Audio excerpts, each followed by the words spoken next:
It was nearly midnight, and sleep was nowhere to be found. I couldn't make sense of the restlessness that had taken over me.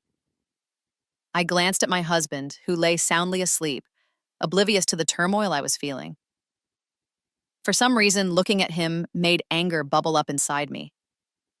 He was the reason my life had become so miserable. Despite everything seemingly being fine, happiness was nowhere to be found. I tried to fall back asleep, but it was no use. After several attempts, I gave up and sat up on the bed. For a moment, I thought about waking Arsalan, but quickly dismissed the idea. I knew he wouldn't just wake up and comfort me. He never did. My frustration with him only deepened. Quietly, I got out of bed and left the room. I walked aimlessly through the courtyard. My eyes drifted toward the servant quarters, where a light was still on. For a brief moment, I wondered who could be awake. When I got closer, I saw our longtime servant sitting with one of the maids, laughing and joking around. I wasn't sure why, but the sight of their carefree laughter irritated me. The servant's status in the household was obviously far beneath mine, yet in that moment, it felt as if he held a freedom I did not. I approached them without making a sound. When they noticed me, they stopped laughing abruptly, and the maid became visibly uneasy. "What are you doing here at this hour?" I asked sharply. "Nothing, ma'am. We were just sitting and talking," the maid stammered. I shifted my gaze to the servant. He avoided eye contact, looking down as though he hadn't expected me to appear. "Come with me," I said, my voice firm. I turned on my heel, knowing he would follow. I felt an odd mix of emotions. Outwardly, I appeared angry, but deep down, I was elated. My desires were about to be fulfilled again, though I didn't fully understand why I was so powerless against my own impulses. When we reached the room, I gestured for him to go inside. He hesitated, and this hesitation only fueled my annoyance. "Ahmad," I snapped, "you're testing my patience. Do as I say." My tone was harsher now. He stood there, licking his lips nervously before muttering, "Not now, ma'am. If something goes wrong—" The mention of a potential problem made my temper flare further. I didn't want to hear excuses or deal with complications. "Don't worry about anything. I'll handle it if there's an issue. Just do what I say," I ordered. "Ma'am, you're not listening," he replied hesitantly. "I have no problem fulfilling your request. It's my duty, after all." He flashed a strange smile as he said this, and his words sent a shiver through me. "Fine, then tell me what the issue is, or I'll take matters into my own hands," I demanded, my frustration boiling over. Before he could explain, I suddenly heard someone calling my name. When I turned around, I couldn't believe my eyes. My mother-in-law was standing there, staring at me furiously. I was shocked to see her in the mansion at that hour. I had no idea she would be here, and it was then I realized what the servant meant when he mentioned a problem. Seeing her, I quickly greeted her, but she ignored my greeting entirely. She turned to the servant and told him to enter the room. As he began to step inside, she stopped him and demanded to know why he was going in there. The servant seemed taken aback, unsure of what to say. I had given him this room because it was located within the mansion, making it easier for me. The other servant quarters were outside, and if I went there, someone might have seen me. I never worried about my husband because I would give him sleeping pills whenever I needed to handle things on my own. He would sleep so soundly that he never woke up before morning. But now, out of nowhere, this unforeseen disaster had arrived, and I hadn't even noticed her presence. The servant glanced at me, waiting for me to respond. Before he could say anything, I scolded him sharply. "You've lost your mind. You're clearly too sleepy. Get out of the mansion now." He was about to leave when my mother-in-law stopped him again, questioning why he had come here at this hour. I stepped in to save him, making up random excuses and trying to deflect the conversation. But I underestimated her. My mother-in-law wasn't a simple or naive person. She was far shrewder than I had imagined. Her attention shifted to me, and she began questioning what I was doing there at such a late hour.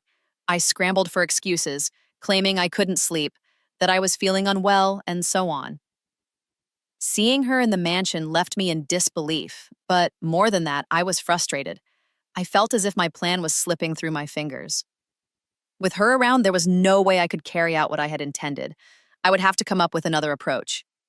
After staring at me intently for a moment, she finally left. I returned to my room feeling bitter and upset. I tossed and turned in bed, cursing her under my breath for ruining my plans. Eventually, exhaustion got the better of me, and I fell asleep. The next morning, I woke up later than usual since I'd been up so late the night before. When I went outside, I saw my husband laughing with my mother-in-law. For reasons I couldn't fully explain, seeing them so cheerful together made my anger flare up again. My husband always seemed to make everyone happy, except me. My mother-in-law spotted me and sweetly called my name, asking me to sit with them. I didn't want to, but I reluctantly joined them. As soon as I sat down, her first question was, "So, when are you two going to give us some good news?" I shot a reproachful look at my husband, who was deliberately avoiding my gaze. He knew exactly what she was getting at and didn't want to get involved. After a long, awkward silence, when my husband still didn't respond, I finally said, "When Allah wills it, you'll definitely hear some good news." She frowned and said, "It's been 3 years now, and you still haven't had a child." Her words stung, and my heart burned with the urge to retort sharply, to tell her exactly why things were the way they were. But instead, I swallowed my anger and stayed silent. Because I didn't want any sort of scandal, and I wasn't in a position to leave my husband and seek a divorce. My family's financial situation was already strained, and they couldn't take on the burden of supporting me at that time. I recalled the day my husband's proposal came. Back then, everyone in the family marveled at my good fortune, as the proposal was from a very wealthy household. I myself couldn't believe my luck and felt like the happiest girl in the world. My friends teased me endlessly, offering tips on how to win my husband's heart, and I was overjoyed. At that time, I believed wealth was everything. But after the marriage, I realized that money alone wasn't enough. For a couple to spend a long life together, they needed mutual understanding. That understanding could only come through establishing a connection between each other. Unfortunately, that connection never developed between us, and the reason was none other than my husband. Every time I thought about it, my mind boiled with frustration. As a woman, I needed my rights too, but my husband had never fulfilled those rights. This lack of fulfillment gradually drew me toward the servant. His status was insignificant compared to mine, yet I found myself needing to interact with him, relying on his help. Sometimes when I reflected on it, I felt disgusted, but that disgust disappeared whenever he was actually present. My mother-in-law had been talking nonstop about the same subject for half an hour, and I was growing more and more bored listening to her. Suddenly, my husband spoke up. "Mother, please, enough already. If we haven't had children yet, so what? We will eventually." Hearing his words, I let out a sarcastic laugh. He glared at me angrily, but I no longer cared about his anger. Whatever respect I once had for him was gone. I was now just waiting for the right time, the moment when I could leave this place and move on. But for that, I first needed to get the property transferred into my name, the property that was currently in my husband's name. The problem was I didn't know how to go about it. With my mother-in-law now back in the house, my previously open pathways seemed to be closing off. My thoughts turned increasingly negative, all because of my husband. By evening, a sense of unease crept back in. The restlessness was so intense that I felt like destroying everything in sight. I paced back and forth in the lounge, waiting for the servant to return, but he wasn't showing up. My mother-in-law was also out of the mansion, visiting some old acquaintances in the city, and I figured she wouldn't be back until late at night. My husband was at the office, leaving me completely alone in the house. This was a golden opportunity for me, but without the servant, I couldn't take advantage of it. I made up my mind that once the task was done, I would give him a good scolding. I'd threaten to fire him if he didn't arrive on time. And then, after what felt like an eternity, I finally saw him enter the house. A glimmer of anticipation lit up in my eyes as I watched him walk in. When he saw me, a strange smile spread across his face. He approached me and said, "Ma'am, you have so many missed calls. It seems like you've gotten a bit restless." "No worries, I have just the cure for that." He chuckled mischievously, and his yellow teeth made my anger flare. But I had no choice but to endure it. I snapped at him. "Hurry up now, there's no time to waste, before my mother-in-law returns." Hearing this, he laughed and said, "Oh, ma'am, you just have to give the order. Go to your room and I'll be right there." I quickly stepped into the room, anxious and on edge. 5 minutes passed, then 10, and he still hadn't arrived. My irritation grew by the second, but I held my tongue because I knew I was so close to achieving what I wanted. Finally, he entered the room. I noticed that he had changed into clean clothes and his face looked freshly washed. "Why did you bother doing all that?" I asked. "I didn't want you to pull that face again when you saw me," he replied with a grin. I was surprised that he had noticed my previous reaction. As he approached me, my heart started pounding, fear washing over me. Just before he got any closer, I heard my mother-in-law's voice from outside the room. It felt like the ground had slipped out from under me. My hands and feet went cold with panic. Seeing me so distressed, he also started looking nervous. "Don't worry, ma'am," he said, trying to reassure me. "I'll handle everything." "Have you lost your mind? You'll handle everything?" I retorted angrily. "If my mother-in-law catches you inside the mansion, she'll kill you. Quickly, go hide somewhere. I'll go out and figure out what's going on." I opened the closet door and hurriedly pushed him inside.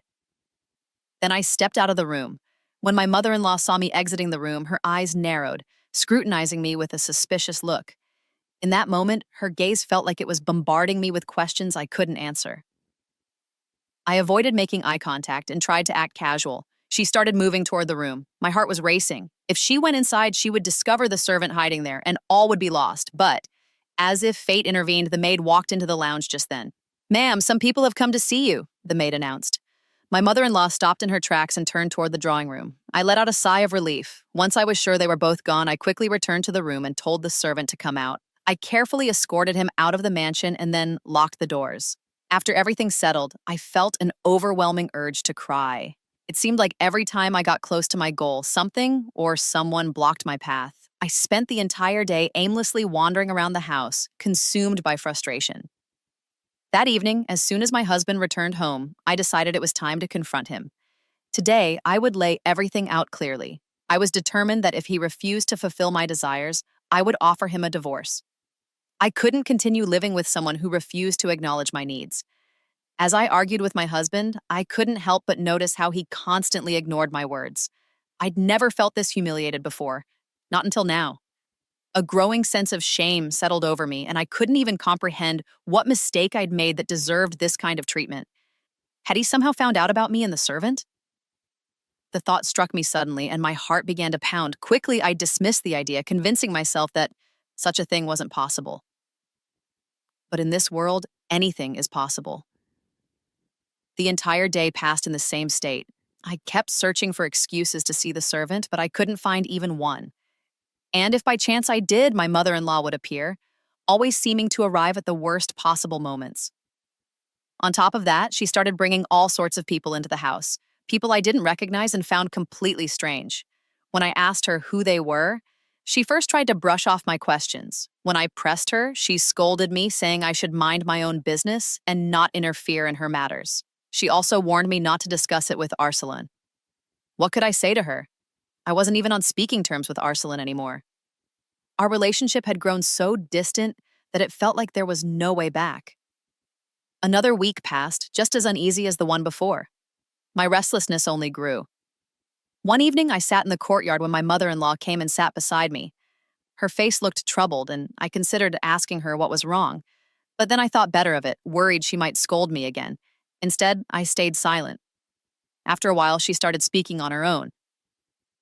"I don't know how to fix Arsalan," she said, and her words instantly caught my attention. So, she knew. But then I realized she wasn't talking about our lack of a connection. She was referring to something else entirely. "What do you mean? What happened to Arsalan?" I asked, growing more anxious by the second. She looked at me with an almost accusing gaze and smiled faintly. "Do you think I wouldn't find out the truth?" she said, as though she knew something I didn't. Her words left me shaken, forcing me to question every decision I'd made. What truth was she talking about? My lack of a connection with Arsalan, or my connection with the servant? I stayed silent, unsure how to respond. "Arsalan told me everything. He said you two still haven't—" She left the sentence hanging, and I felt my heart sink. I never imagined Arsalan would confess this personal issue to his mother. I had always assumed he was hiding his shortcomings, but clearly I'd been wrong. The truth was, Arsalan had no deficiencies. He was a perfectly capable man, but he still couldn't let go of his past love, and that kept him from building the kind of relationship we should have had. My mother-in-law tried to reassure me. "I've spoken to him. He'll come around soon," she said. But deep down, I knew he never would. If, after 2 years of my efforts, after begging him to try, he still hadn't come around, There was no chance his mother's words would change anything. I realized there was no point in continuing the conversation, so I quietly got up and left. There was no longer any use in hoping things would change. It was a relief that my innocence had finally been proven. At least now, no one could pin any false accusations on me. Days passed quickly, but I noticed that my mother-in-law was keeping a close watch on me and the servant. Every time I tried to approach him, she would suddenly call out to me or summon him away. She wouldn't let him stay near me for even a moment. I began to suspect that she might be harboring doubts about the two of us, so I started treading more cautiously. Finally, after a long while, the day came when I managed to meet the servant again. I hurried into the room where we usually met. As soon as I stepped inside, I found him already there, waiting impatiently for me. He greeted me with a smile, and I returned it. I felt a surge of certainty. This time, nothing would get in our way. Today, I would finally accomplish the goal I'd been striving toward for so long, enduring the servant's lewd remarks and unnecessary chatter to get there. I approached him quickly, and he began showing me the method he had learned from a spiritual healer he knew. For months, he had been trying to teach me this technique, but for some reason, he hadn't been able to. Just as he started demonstrating it, I stopped him. Suddenly, my heart wasn't in it anymore. I felt as if even this ritual would fail to help me. So I quietly left the room without a word. That very day, I decided to fire the servant. I still don't fully understand why I did it. Perhaps I had simply reached my breaking point, and then came the biggest news of all. My husband came back to me. I discovered that my mother-in-law had been taking him to a psychiatrist for some time, and he had begun to accept his new reality and embrace me as well. With that, my worries started to melt away. I no longer needed the servant's so-called rituals or to keep paying him for his services. Reflecting on those times, I remember the many occasions when I was tempted to stray, but each time fate intervened and kept me on the right path. I am deeply grateful to God for granting me the wisdom to make the right choices.